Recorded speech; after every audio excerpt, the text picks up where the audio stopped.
Terima kasih pengacara majlis. Bismillahirrahmanirrahim. Assalamualaikum warahmatullahi wabarakatuh dan salam sejahtera. Yang berbahagia Datuk Dr. Rusnina binti Lazimi, Timbalan Ketua Pengarah Perkhidmatan Awam Operasi. Yang berusaha Dr. Alauddin bin Sida, Pengarah Intan. Yang berusaha Puan Selinah binti Ismail, Timbalan Pengarah Kanan Intan. Pengarah-pengarah bahagian JPA, Ketua-ketua kluster, fellow-fellow pendidik kanan Intan, pendaftar Intan, para moderator, pembentang-pembentang kertas kerja, tuan-tuan dan puan-puan yang saya hormati sekalian. Setinggi-tinggi kesyukuran dipanjatkan kepada Allah SWT dan di atas limpah kurnianya kita dapat bersama-sama hadir dalam majlis perasmian kolokvium pendidikan 2021 pada pagi ini. Alhamdulillah, sungguh pun kita masih berhadapan dengan cabaran situasi pandemik dan endemik COVID-19. Penganjuran kolokvium pendidikan dapat dilaksanakan dengan memanfaatkan teknologi komunikasi digital yang kita miliki. Kolokvium pendidikan mula dilaksanakan oleh kluster pendidikan pembangunan dan dasar pada tahun 2017. Saya percaya semenjak kolokvium pendidikan dilaksanakan 5 tahun yang lalu sehingga sekarang, platform ini telah banyak memberi jasa dan memberi nilai tambah keilmuan dan kemahiran kepada ramai penjawat awam dari pelbagai jabatan dan segi perkhidmatan di Malaysia. Kesignifikan kolokvium ini juga dirasai terutamanya kepada mereka yang berminat untuk melanjutkan pengajian lebih tinggi iaitu ke peringkat pasca ijazah. Program ini juga amat relevan kerana ia menampakkan tahap kesedaran yang tinggi tentang kepentingan pendidikan dalam sektor awam. Selain itu juga, ia menjadi wadah informasi dan pembelajaran dalam konteks piramid DIKW atau Data Information Knowledge Wisdom bagi mengetahui pendidikan terkini dan implikasinya terhadap sebarang cadangan atau perubahan dasar awam. Bagi pihak JPA dan Intan, saya ingin mengucapkan ribuan terima kasih kepada tuan-tuan dan puan-puan kerana dapat menghadiri kolokvium pendidikan 2021. Kehadiran yang memberangsangkan dalam kolokvium pendidikan ini merupakan satu testimoni dan indikator positif bahawa program ini kekal relevan dan mendapat sambutan yang amat menggalakkan walaupun kita berada dalam situasi normal baharu. Tuan-tuan dan puan-puan sekalian, penganjuran kolokvium pendidikan oleh Intan dengan kerjasama Bahagian Pembangunan Modal Insan Jabatan Perkhidmatan Awam adalah berlandaskan kepada prinsip untuk membudaya dan mengembangkan amalan keilmuan dan pendidikan dalam sektor awam. Selaras dengan hasrat tersebut, kolokvium ini memainkan peranan penting kerana ia menjadi satu medan perkongsian hasil pendidikan oleh penerima-penerima beasiswa yang diuruskan oleh JPA. Pada tahun ini, saya difahamkan pembentang-pembentang adalah terdiri daripada 28 penerima hadiah latihan persekutuan atau HLP dan seorang penerima beasiswa yang di-Pertuan Agong yang masing-masing telah berjaya menamatkan pengajian di peringkat sarjana serta doktor falsafah dalam bidang yang berkaitan. Menyedari hakikat bahawa pendidikan berupaya untuk membina nilai tambah kepada perkhidmatan awam, pembangunan kapasiti merupakan satu aspek penting dalam penajaan latihan dalam perkhidmatan seperti HLP. Saya percaya melalui HLP yang diperkenalkan oleh Kerajaan Malaysia sejak tahun 1950-an, Kerajaan Malaysia telah membuat pelaburan modal insan yang terbaik untuk membangunkan kemahiran penjawat awam dalam bidang pendidikan. Saya dimaklumkan salah seorang pembentang di kolokvium pendidikan 2021 ini iaitu Dr. Muhammad Firdaus Akbar Jalaluddin Khan telah melakukan kajian PhD beliau berkaitan dengan sistem pemeriksaan gelombang mikro tanpa musnah atau non-destructive microwave. Sistem ini amat berguna terutamanya bagi pemeriksaan struktur saluran pipe yang menyalurkan bahan mudah terbakar dalam industri minyak dan gas. Sistem ini telah dibangunkan dengan teknologi IR 4.0 di mana ramalan dapat dibuat tentang keperluan penyelenggaraan kepada struktur tersebut dan penambahbaikan dapat dilakukan tanpa menjejaskan lapisan pelindung struktur berkenaan. Hasil daripada kajian beliau, satu proses pengkomposilan telah dimulakan melalui kolaborasi USM serta SIRIM untuk membangunkan prototipe robotik TRL yang mengguna pakai modul sistem gelombang mikro tanpa musnah yang telah beliau bangunkan. Proses mendapatkan paten sedang diusahakan dan telah ada syarikat yang berminat untuk menggunakan teknologi ini di dalam industri penyelenggaraan struktur saluran perpaipan dalam industri minyak dan gas. Salah satu agenda utama dalam rancangan Malaysia ke-12 adalah pertumbuhan hijau yang menghargai khazanah semula jadi dan kesihatan alam sekitar. Dalam konteks ini, seorang lagi pembentang iaitu Dr. Nada Badruddin telah membuat penyelidikan berkenaan kelip-kelip dan kunang-kunang iaitu kumbang daripada keluarga Lampyridae. Dalam era penyusutan kawasan hutan dan perubahan iklim, kajian ini penting bagi mengkayakan maklumat biodiversiti kunang-kunang di Malaysia. Persampilan yang dilakukan di pelbagai jenis dan lanskap hutan di Malaysia telah berjaya mengemaskinikan rekod spesies ini di semenanjung Malaysia, iaitu dari 19 spesies kelip-kelip atau kunang-kunang kepada 37 spesies. Selain dari itu juga, 6 spesies kunang-kunang baru telah ditemui melalui kajian beliau, dan penemuan ini disahkan oleh pakar entomologi dari Australia.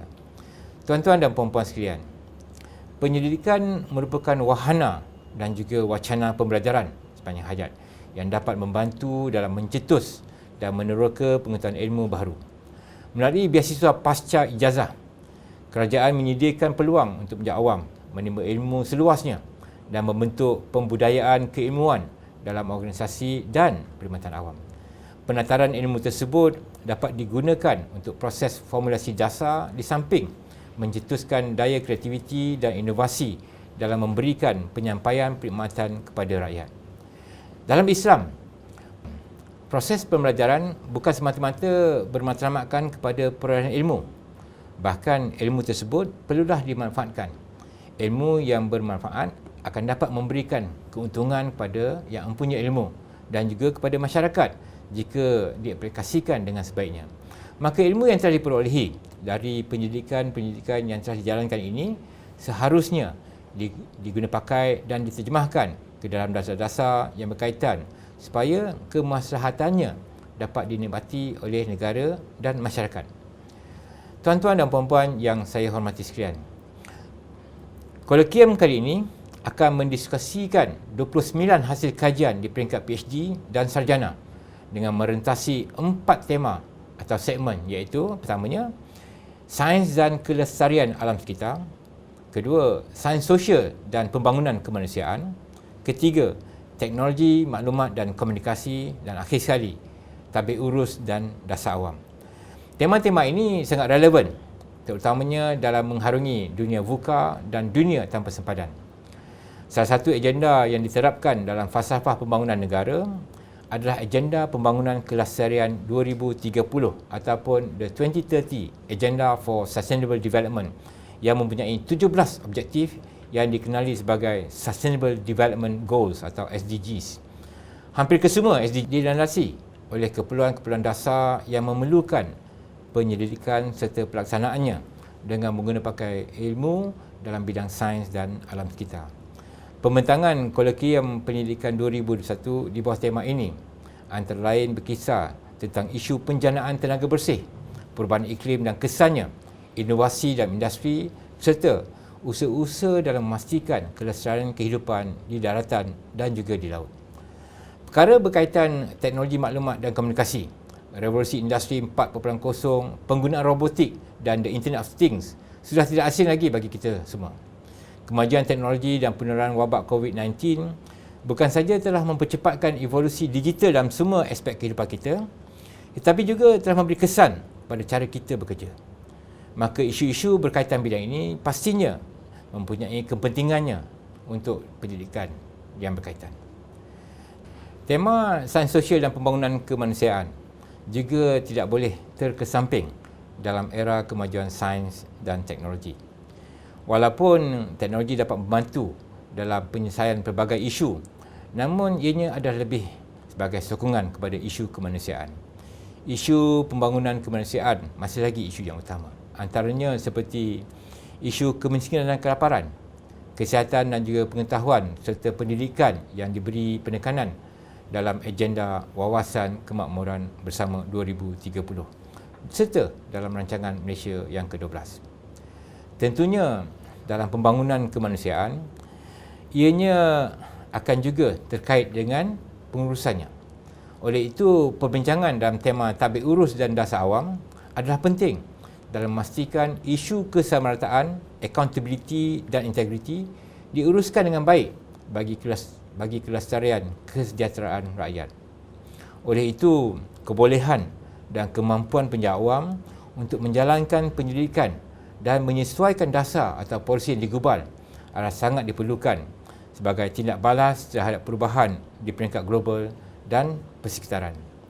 Tuan-tuan dan puan-puan yang saya hormati, kejayaan dalam menggubal dasar yang baik juga bergantung kepada kemampuan dan kemahiran penjawat awam menggunakan dapatan-dapatan dari kajian dan penyelidikan terkini. Dalam erti kata lain, penyelidikan bukan sahaja menghasilkan pengetahuan dan nilai baharu kepada sektor awam, tetapi ia juga meningkatkan kebolehpercayaan bahawa cadangan yang dikemukakan berdasarkan penyelidikan akan mampu menghasilkan dasar yang lebih jitu dan tadbir urus yang lebih baik. Formulasi dasar yang kurang berkesan serta tadbir urus bermasalah yang berlarutan akan memungkinkan segala macam kepincangan dalam pentadbiran kerajaan dan negara. Tuan-tuan dan puan-puan yang saya hormati sekalian, dalam menggalas peranannya sebagai peneraju kecemerlangan modal insan dan sektor awam, JPA sentiasa memberi penekanan dan mendukung usaha kerajaan untuk mempromosi serta menyebar luas kepentingan gagasan keilmuan dan pendidikan dalam sektor awam. Oleh yang demikian, saya yakin bahawa setiap jabatan dan agensi kerajaan boleh memainkan peranan masing-masing dalam mengetengahkan kepentingan gagasan ini dalam perkhidmatan awam bagi melahirkan penjawat awam yang kompeten dan berwibawa serta membentuk dasar yang terbaik. Jabatan dan agensi kerajaan harus melaksanakan lebih banyak program dan projek berasaskan gagasan keilmuan dan penyelidikan. Intan sebagai penggerak kolegium pendidikan ini menggalas tanggungjawab yang penting ke arah memertabatkan penyelidikan sebagai nukleus penjanaan ilmu baharu. Selain dari menganjur dan melaksanakan kolegium ini, hasil-hasil kajian yang dibentangkan dalam kolegium pendidikan akan dijilidkan dan diterbitkan dalam bentuk dokumen prosiding kolegium pendidikan bagi memupuk usaha penyebaran ilmu secara yang lebih meluas.